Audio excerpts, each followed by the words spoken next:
Hello everyone, my name is Winters and welcome to Winters Budget Builds. Today we are going to cover the Kelvin Timeline Intel Dreadnought Cruiser Tier 6. In this episode we are going to start off with weapons, gear and equipment, then we are going to move on to the skill tree and specializations. From there we'll move on to traits, bridge officer abilities, and then the bridge officers themselves, and then the duty officers. Finally, we will finish up the episode by playing a patrol mission so that you guys can see what this build is actually like in battle. So, this is the Kelvin Timeline Intel Dreadnought Tier 6, otherwise known as the Vengeance. This was in Star Trek Into Darkness, I think was the movie that it was in. A beautiful looking ship. I absolutely love the look of this ship. It is very aesthetically pleasing.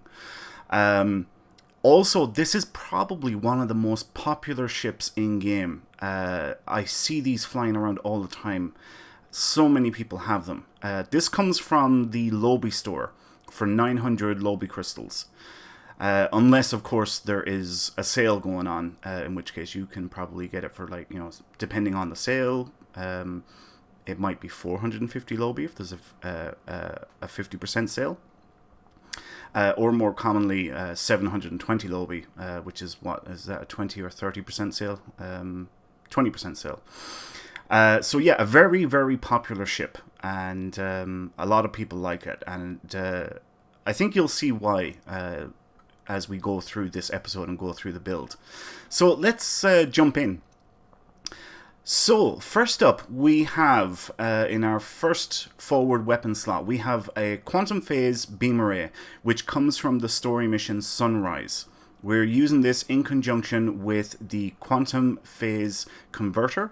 We will talk about that a little bit later, and the 2-piece set bonus that we are getting from it. Next up, we have the Prolonged Engagement Phaser Beam Array. This comes from the Phoenix Prize Pack, and you need a very rare token to be able to pick up this bad boy. We're using this in conjunction with the reinforced... where is it? Here it is. The Prolonged Engagement Power Dynamo. Again, we will talk about that in a little while, and the 2-piece set bonus that we get from that. Next up, we're using Terran Task Force Phaser Beam Array. As you might have guessed, this comes from the Terran Task Force reputation, and you need to have that reputation up to Tier 6 in order to be able to unlock the phaser flavor or variety.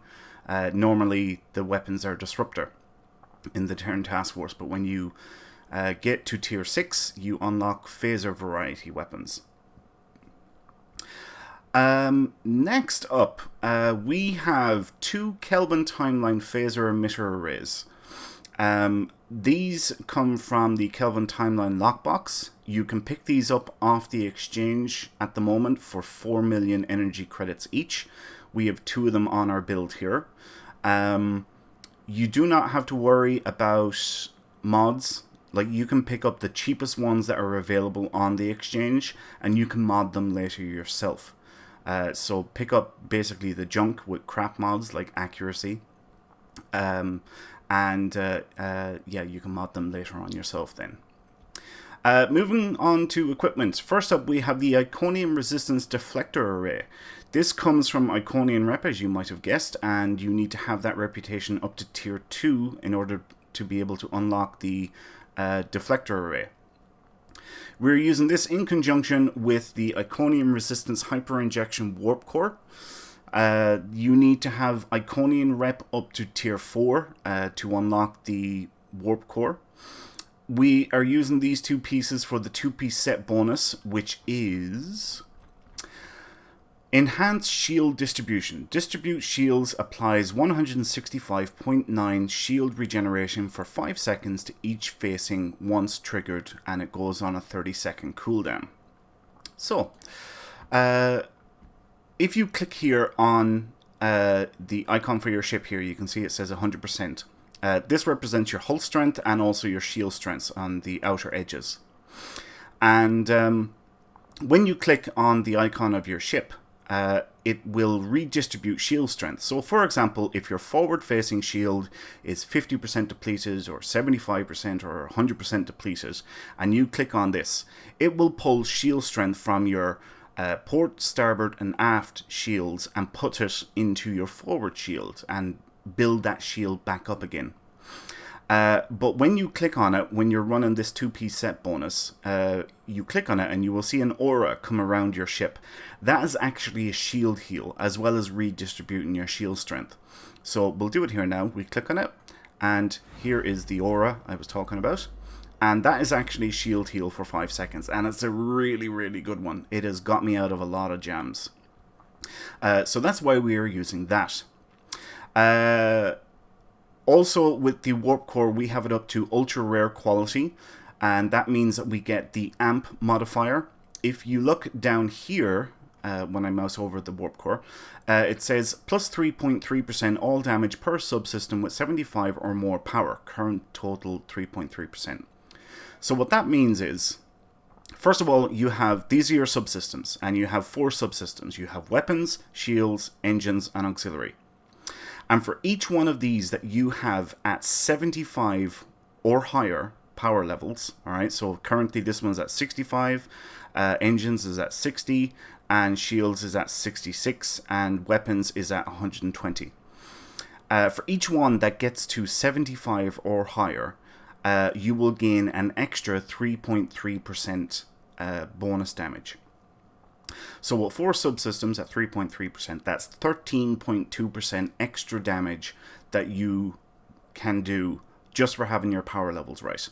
Now, we are using a console that we'll talk about later on. I'm sure you all know what it is. It's the Plasmonic Leech, and that increases power levels, and that will increase all 4 subsystems up to at least 75 or higher, and that's when the amp modifier kicks in and you get that extra 13.2% bonus damage. Moving on, Impulse Engine. We are using the Bajor Defense Hyper Impulse Engine. This comes from the story mission Scylla and Charybdis. We're using this in conjunction with the Bajor Defense Covariant Shield Array. This also comes from the story mission Scylla and Charybdis. We're using these 2 pieces for the 2-piece set bonus that comes with it, which is core damage systems, plus 19% phaser damage. Of course, it also does 19% disruptor and plasma damage. But this is a phaser build, so we're benefiting from the phaser damage there. And that is just huge. It is absolutely massive. Anyone that has seen this series knows that this is like a must-have for any phaser, disruptor, or plasma build, because a 19% boost to damage is huge, absolutely huge. So that's why we're using those.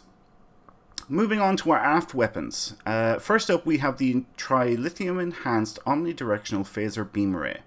We are using this in conjunction with the reinforced armaments. We will talk about that in a little while, and the 2-piece set bonus that we're getting from that.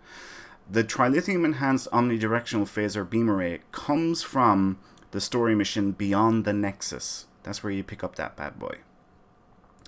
Next up, we have a favourite of mine, the Kinetic Cutting Beam. This comes from Task Force Omega Reputation, and you need Tier 2 to unlock this. We're using this in conjunction with the Assimilated module. We will talk about that in a little bit, and the 2-piece set bonus that we're getting from it. And finally, for aft weapons, we're using an omnidirectional phaser beam array from the crafting system, or you can pick them up currently off the exchange for approximately 2 million energy credits. Not that expensive at all. Again, you can buy the cheapest one, upgrade it yourself, and mod it yourself so that you can put the mods that you want on the weapon. For devices, first up we have a red matter capacitor. You need a very rare token in the Phoenix prize pack to be able to pick up this. Very good, plus 25 all power levels for 20 seconds. Really, really good to have on any build. Then we have the subspace field modulator, which is basically a damage resistance buff and a defense buff once activated. This comes from the mission Skirmish.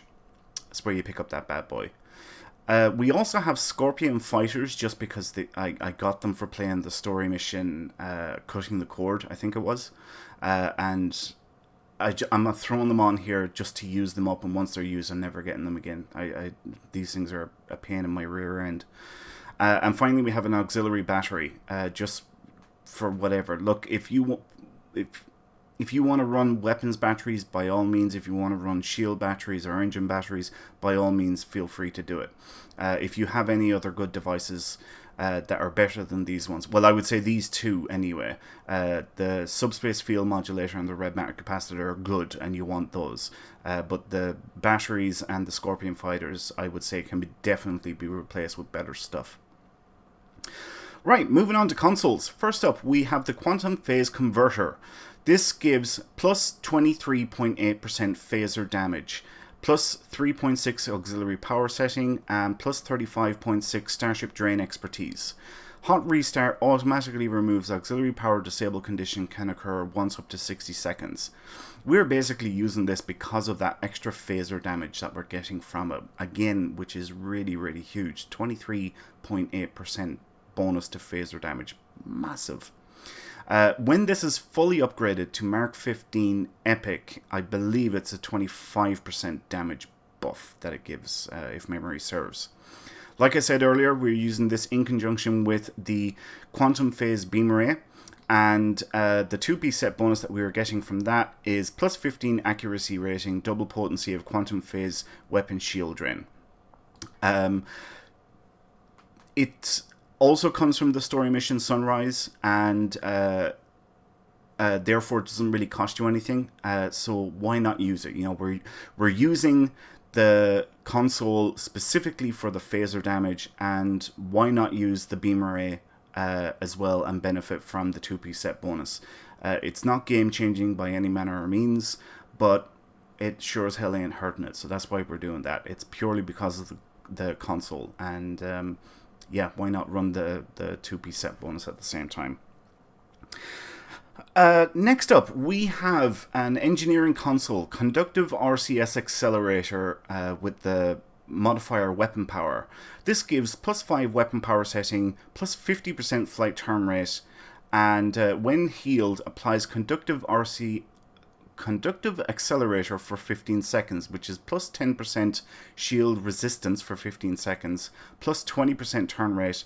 Effect can occur once every 30 seconds. This is picked up from the exchange, just for handiness sake, and are currently going for 4 million energy credits on the exchange. When picking up one of these, you can go for the engine power variety, or the auxiliary power variety, or the shield power variety. You do not have to go with weapon power variety. You can go with a cheaper one if you want, because right, this said that I was getting what, plus 5 weapon power setting. So let's say if we got the engine power one, all right, that gives plus 5 engine power.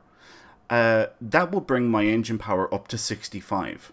Well, all I have to do, if I really want that power in weapons, is bring my engines down from 65 down to 60, and put that extra 5 power back into weapons. So it doesn't really matter which one you go for. You just go for the cheapest one that gives you power. And you can still modify your power levels to put that extra power wherever you want.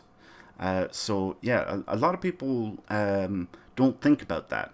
And it's a handy little trick, you know, even though it might be giving you engine or shield or auxiliary power, you can still modify your subsystem power levels and put that extra power wherever you want it to be. So yeah, don't feel like you have to go with the weapon variety. You can go with any of the other 3 as well, and still gain the same results for the most part. Next up, we have the engineering console reinforced armaments. This gives plus 63.3 power transfer rate, plus 23.8 starship hull restoration, and plus 23.8 starship hull capacity. This comes from the story mission beyond the Nexus as well, as the trilithium enhanced omnidirectional phaser beam array. And apart from, I mean, like, that 63.3% power transfer rate is huge. And some of you might have heard this before, but EPS equals DPS, which is power transfer rate or electroplasma system flow or whatever. It's all the same thing. We're using this for the 2-piece set bonus, which is speed tweaks, 5% firing cycle haste for energy weapons, plus 15 flight speed. I decided to go with this over the Gamma Task Force Advanced Omnidirectional Inhibiting Phaser Beam Array and the Universal Console Ordnance Accelerator. Just for some variety, just so I'm not always going with the same stuff. Either will work. You could go with the Ordnance Accelerator here and the Omnidirectional Beam Array from the Gamma Rep, or you can go with the Trilithium Enhanced and the Reinforced Armaments. Either will work. I just decided to go with these because I've used the Gamma ones in previous videos, but either will work just as well as the others. Next up, we have the 0-point energy conduit, plus 2.3 power for all subsystems, plus 24.6 starship drain expertise, and plus 2.3% critical chance. This comes from Romulan reputation, and you need tier 1 in Romulan rep in order to be able to get the 0-point energy conduit. Next up, another favorite of mine, the Plasmonic Leech. Basically, it steals power from your currently selected target that you are firing upon, and it gives it to you as bonus power. So you can see here it says plus 0.75 all power levels to self per stack for 15 seconds, stacks up to 10 times. So that's plus 7.5 power per subsystem. Which is 4 subsystems, 7.5 is 15, so it's 30 power overall. And this is where I was saying, even though these subsystems are at 6.5 or 65 power here, and 66 power here, so they're not at 75. Once we get into combat, this Plasmonic Leech will take effect and it will boost up our power levels and get them up to 75 or higher. And that's why we're using that. You can pick those up off the exchange for 4 million energy credits currently on the exchange. That's what they're going for. Next up, we have the Prolonged Engagement Power Dynamo. Every 5 seconds in combat, gain 1 stack of Power Dynamo. Power Dynamo is plus 1 all power levels with a plus 10 maximum. Again, boosting up our power levels here, as well as the Plasmonic Leech, bringing us up to 75 or higher. This comes from the Phoenix Prize pack, and you need a very rare token in order to be able to get that. We're using it in conjunction with the Prolonged Engagement Phaser Beam Array, and we're using these 2 pieces for the 2-piece set bonus, which is Endurance Training, 77.5% recharge time on all Bridge Officer abilities. So you can use all of your Bridge Officer abilities 7.5% quicker than you normally would without this. So yeah, and a really nice 2-piece set bonus there to have on a phaser build for sure. Yeah, on a phaser build. Next up, we have the Assimilated module. This comes from Task Force Omega reputation, and you need tier 1 in Task Force Omega to be able to get this. It gives plus 1.2 critical chance, plus 1.2% critical chance, plus 11.5% critical severity, plus 5 weapon power, plus 6.3 starship damage control, and plus 28.6 starship control expertise. We're using this in conjunction with the kinetic cutting beam, and the 2-piece set bonus that we're getting from this is Omega Weapon Amplifier, which is 2.5% chance when firing weapons to gain Omega Weapon Amplifier for 5 seconds. And Omega Weapon Amplifier is plus 10 weapon power, plus 500 weapon power drain resistance, and minus 500% weapon power cost. So basically what that means is for 5 seconds or a single firing volley, your weapons will fire at maximum potential. Where your weapons power, because the more weapons power you have, the more damage your weapons do, your energy weapons do. And because of that energy drain resistance, it means you're firing your weapons, but you're not losing any weapon power while firing. So like I said, you're firing your weapons at maximum potential, dealing heavy damage to your target. And that's why we're using that. Now, also, another good reason to be running the kinetic cutting beam and the assimilated module, particularly the cutting beam, is for whenever you have the endeavor that requires you to do kinetic damage. I have found through normal gameplay, without trying very hard, if at all, I can rack up the required kinetic damage through normal gameplay without trying very hard, just with the kinetic cutting beam.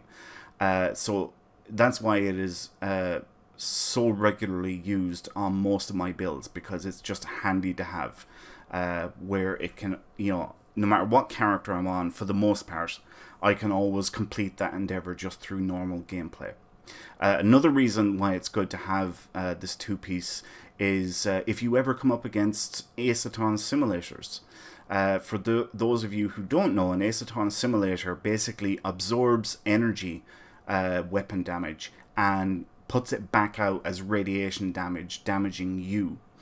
And since the kinetic cutting beam doesn't do energy damage, like our phaser beam arrays or disruptor beam arrays or plasma beam arrays or whatever, it does kinetic damage. It will take out those Ace Attorney simulators for you and get them out of the way, because if you're not watching what you're doing, you can really damage yourself really, really quickly with those Ace Attorney simulators. They're a real pain in the rear end. Okay, next up, we are using the Tactical Console's Vulnerability Locators Phaser Variety. Each one of these is given plus 37.5% phaser damage and plus 1.9% critical chance. These come from your Fleet Spire, and you need tier 3 in your Fleet Spire to be able to pick these bad boys up. The reason why we're going for vulnerability locators over vulnerability exploiters is because if we look at our weapons here, so let's see, where is it? All right, down around here. All right, when I mouse over the weapon again, look down around here. You will see it says plus 20% crit severity. Now the reason why it says plus 20% crit severity is because if you look here, we have one crit D modifier on this weapon. So each crit D modifier is 20% crit severity. So on a fully upgraded Mark 15 Epic, that you can get what, 80 or 100% crit severity when you mod your weapons. And if you went for vulnerability exploiters tactical consoles, fully upgraded Mark 15 Epic, each one will give you, it's something like 9.3% critical severity or critical damage, the very same thing. 9.3% critical damage. And that's just really, really low per tac console. So you get a bigger bang for your buck if you're going doing crit D and crit chance in your build, to get your crit D modifiers on each of your weapons and max those out, either crit D times 4 or crit D times 5 if possible. And for your tactical consoles, jack up your crit chance as much as possible. And yeah, that's the reason why we go for those. Finally, for weapons, gear and equipment, our hangar bay. This ship comes with one hangar bay, and we're using the Elite Kelvin Timeline assault drones. You need tier 5 communications array or science in your starbase to be able to pick up elite fleet pets. Elite fleet pets are hands down, they're just simply the best pets that you can get. From the dilithium store, they're advanced, which is a step below fleet. So always go for fleet pets whenever you're doing that. Just skip the advanced ones available in the dilithium store straight away. It's a waste. You're just better off go straight for the top and pick up the elite pets, and there you go. Right, okay, let's move on to skills and our skill tree.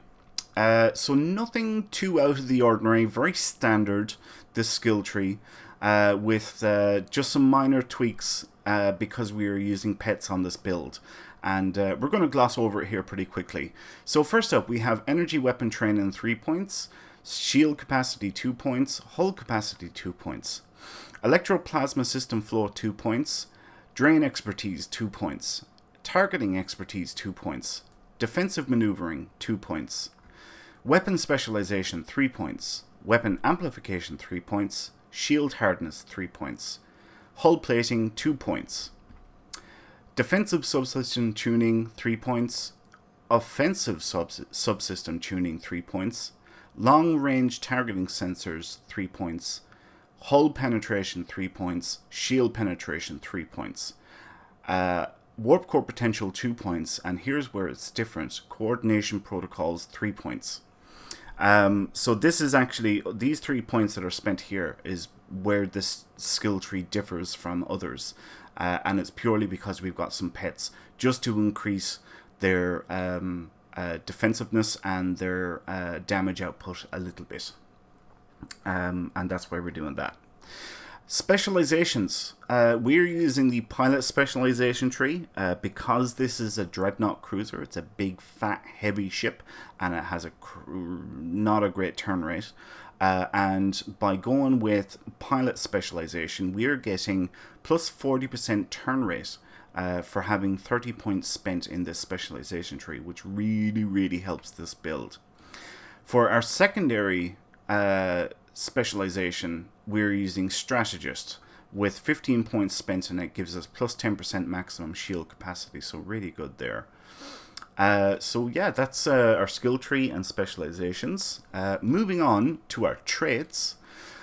First up, we have accurate, plus 10 accuracy rating. This can be upgraded on your at your K13 fleet holding for 100,000 fleet credits. I don't have it done on this character because I don't have the fleet credits yet, but I'm letting you know here that you can do it for 100,000, and I do recommend it. Next up, we have beam training, plus 5 bonus beam weapon damage. Again, can be upgraded at the K13 fleet holding. Then we have bulkhead technician, plus 10% maximum hull hit points. Then we have elusive, again can be upgraded at K13 for 100,000 fleet credits, plus 10 defense rating. Then we have innocuous, minus threat and crit severity, plus 5% crit severity, minus 25% threat generation. Then we have last ditched effort, plus 40 all damage resistance rating while go down fighting is active. Then we have operative, plus 1% critical chance, plus 2% critical severity. Then we have rapid support, reduce the recharge time of your career specific, example tactical fleet ability by 33%. And finally we have techie, which can also be upgraded at K13 for 100,000 fleet credits, and it gives plus 20 starship hull restoration and plus 20 starship damage control. So there are personal space traits. Moving on to starship traits. First up, we have critical systems. This comes from the Temporal Recruit event, and once you complete all the necessary tasks, you can get the improved critical systems variety of this trait, which is really good. I just haven't completed all the objectives yet. Next up, we have improved pedal to the metal, which is obtained by spending 30 points in the pilot specialization tree. Then we have improved temporal insight, which comes from Delta recruitment event. Then we have improved unconventional tactics, which comes from spending 15 points in the strategist specialization, and gets upgraded to improved from the appropriate task in the Gamma recruitment event. And finally, we have target-rich environment, which actually comes from the Vengeance itself, and is a really nice trait, actually. It's not bad at all. So they're the 5 starship traits that we were using. Space reputation traits. First up, we have Advanced Targeting Systems rank 2, comes from Dyson reputation. Then we have Destabilizing Phase Array rank 2, comes from Myconian reputation. Then we have Enhanced Armor Penetration rank 2, comes from Delta reputation. Then we have Enhanced Shield Penetration rank 2, comes from Nukara reputation. And finally, Magnified Firepower rank 2 comes from Gamma reputation. You need all of those reps up to tier 6 in order to unlock the rank 2 variety of those traits. For our active reputation traits, we have Anti-Time Entanglement Singularity rank 2. Then we have Biomolecular Shield Generator rank 2. Then it's Deploy Sensor Interference Platform rank 2. Then moving on to Quantum Singularity Manipulation rank 2. And finally, Refracting Tetryon Cascade rank 2. Again, you need tier 6 in your reps in order to be able to unlock those. Right. Bridge officers. So, you guys know this, anyone who's been following this series, I really like any ship that gives me 2 Lieutenant Commander tactical seats, or the ability to have 2 Lieutenant Commander tactical seats, because I can run a 2 TAC teams, so they, when this one finishes, this one is active, when this one finishes, this one is active, and so on. And 2 attack patterns, and usually 2 weapon buffs, but this build is a little bit different. So first up, we have here Attack Team 1, Attack Pattern Beta 1, and Beam Fire at Will 3. Then we have Attack Team 1, Attack Pattern Beta 1, and a Chemosite Laced Weaponry 3. Now you might be wondering, why is this not Beam Overload 3? We'll come to that in a minute. For our Science Station, we're using Transfer Shield Strength 1. In our Lieutenant Engineer seat, we're using Engineering Team 1 and Emergency Power to Weapons 2. And in our Commander Engineering / Intel, we're using Intelligence Team 1, Emergency Power to Shields 2. Now, here's where our second weapon buff comes from. Surgical Strike 1. Which basically upgrades all of your energy weapons for 10 seconds while active. They fire shots half as frequently as normal, but in return, your energy weapons deal 180% of their normal damage. Your energy weapons have 20 additional accuracy rating, and your energy weapons have 20% additional crit severity.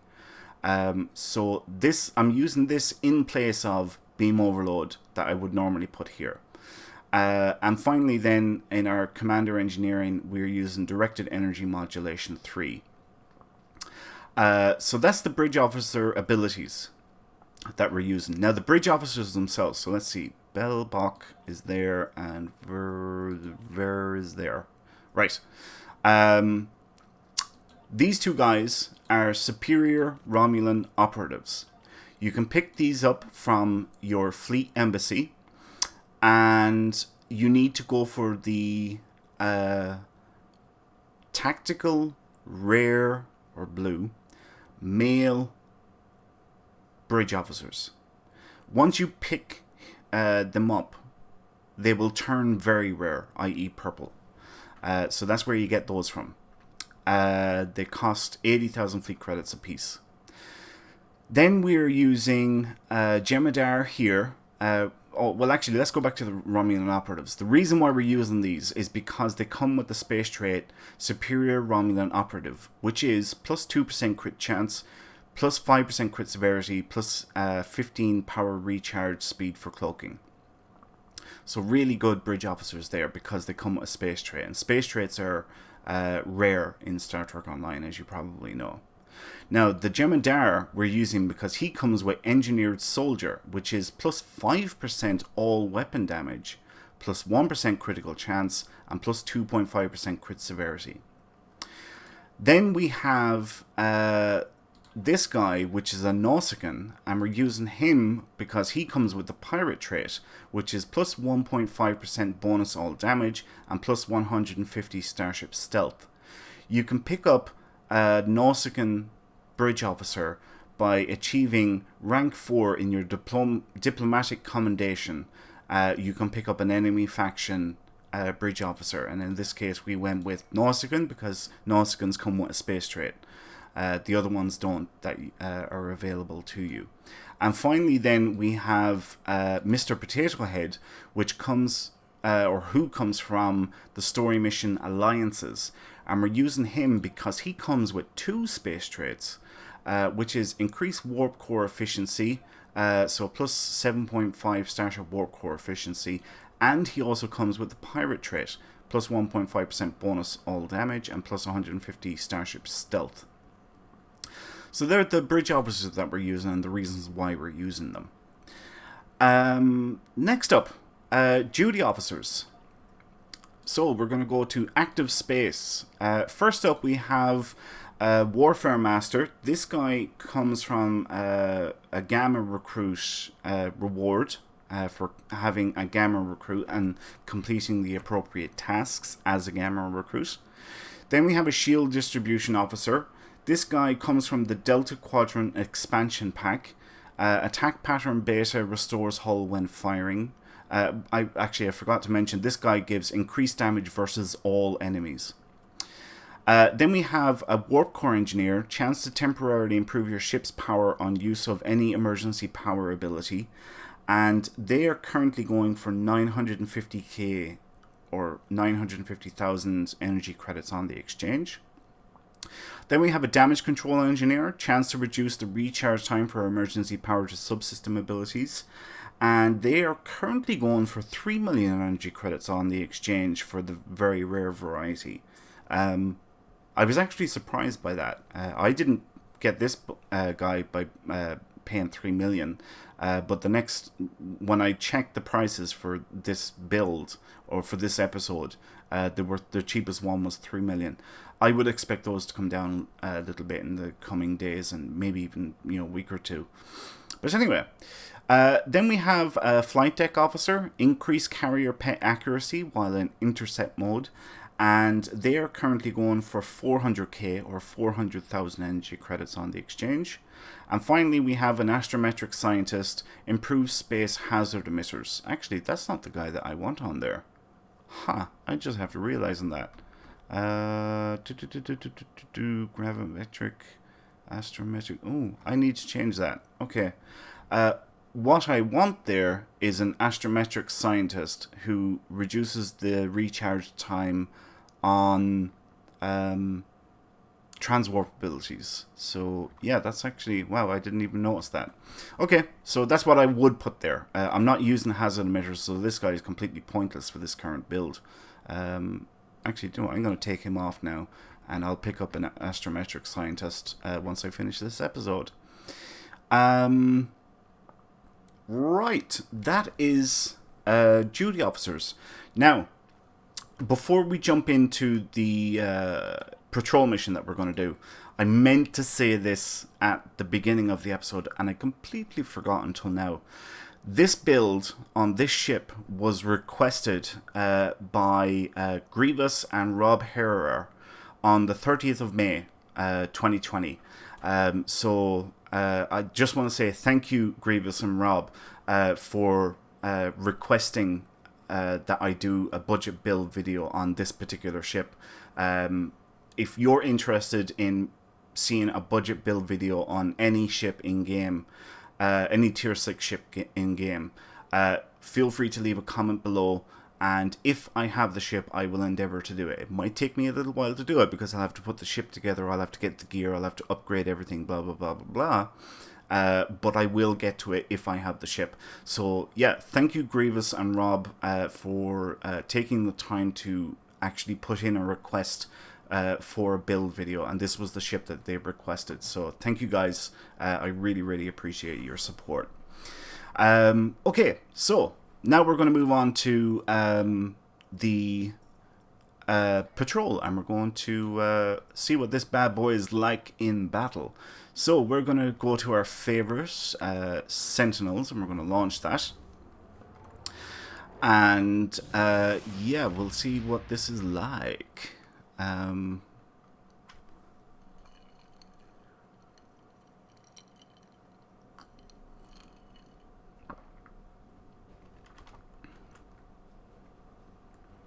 Beautiful looking ship. Absolutely beautiful looking ship. So let's get our pets out. And we'll get prepped for battle here. We're going to cloak. And we're going to start moving forward. Alright, let's start buffing up.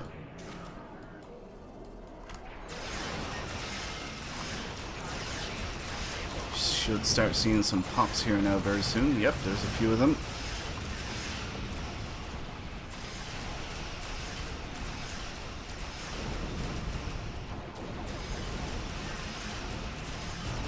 Let's try some surgical strikes, see how you like that. Another one pop, and another one pop. There we go. Okay, let's have a look. So, like I was saying, this is a really, really popular ship. Yeah, it's... I don't know what it is about it. Well, it's a Dreadnought cruiser. It's got a carrier bay. You can have 2 Lieutenant Commander tacks on it. It is a good ship, no doubt, and you can put together a really awesome build on it where it can handle its own, you know. But ships are already going pop here, like you can see just how good the build can be. It works so well, and for my fun factor rating for this, I think I would have to give this ship 9 out of 10. Now, the reason why I'm not giving it 10 out of 10 is because of the cloak. Oh, cool. They're all dead. Right, awesome. The cloak is only a bog standard cloak.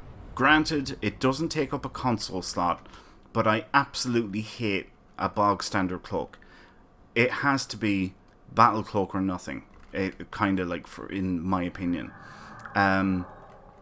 So, because this is only a normal cloak, I'm kind of prejudiced against it a little bit, because I think a normal bog standard cloak is just absolutely useless, and I would give this an 11 out of 10 if it had a battle cloak, but it doesn't, so I'm giving it a 9 out of 10.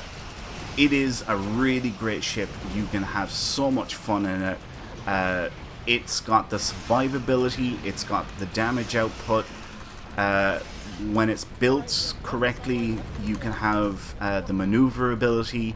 It's got a hangar bay, so you know, you don't have to go with the hangar pets that I chose. You can go with something totally different if you have a preference. So there is some good flexibility there. So yeah, I'm pretty satisfied with my 9 out of 10 fun factor rating. I think that's pretty good for this ship. And like I said, if it only had a battle cloak, I would give this like an 11 out of 10 for sure. But it doesn't, so it's getting a 9 out of 10. Yeah, but like I was saying, this is a really, really popular ship. So many people have the Vengeance. I see it all the time. People asking, you know, what ship should I go for out of the lobby store? And you can be guaranteed that there's going to be at least one or more people who are going to say, oh, you want to go for the Vengeance. Just everybody loves it. Anybody who gets the Vengeance, they love it. It's so much fun. And it's, yeah, probably down to it's got the survivability. And I mean, look at this. I'm turning pretty good here. Actually, let's kick in evasive maneuvers. We'll get back over to this crowd here pretty quick. Alright, let's start buffing up, getting ready for combat. Alright. think I've seen some pops already happening there. There's another one.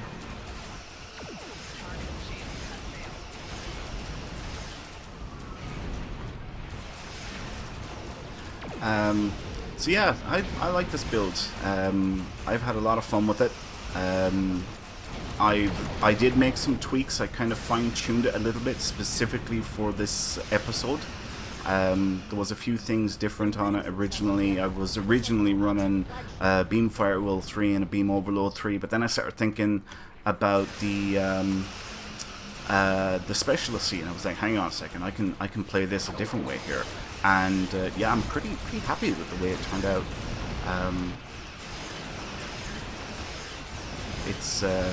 It's worked out really nice.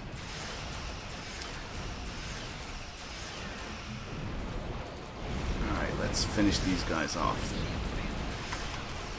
I think we'll just park here. Yep. Alright, let's get our beam fire wheel up and running.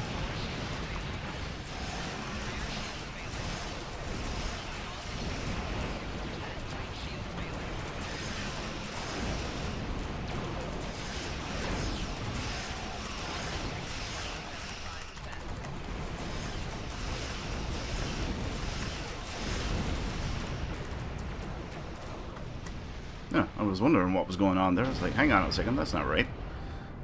Let's see, what marks do I want? I think I'm gonna go with Terran.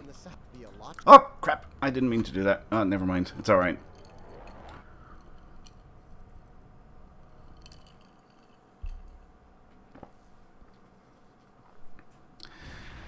We can just pick our marks now. Terran, I said, wasn't it? Terran, yeah. There we go. Okay. That's it for this episode. Thanks a million, everyone, for taking the time to check out this episode. I hope you all enjoyed it. There is a link to this build in the description below, going to STO Academy, that you can use as like a to-do list if you are going to replicate this build yourself. If you have any requests for builds, just like Grievous and Rob, who requested this build, feel free to leave a comment below, and like I said, if I have the ship, I will endeavour to do a build on that ship. It might take me a little while to get it done, but I will do it, and I'll give you a shout out on the episode that I actually do the build on for you. And yeah, if you have any questions or comments, feel free to leave them below. Please leave a like. That would really help me out. And if you have the time, leave a comment. Like I said, if you have any questions or comments you want to make about it, feel free to leave those below. I really appreciate your guys' support so much. And yeah, my name is Winters, and I'll catch you next time. So until then, take care.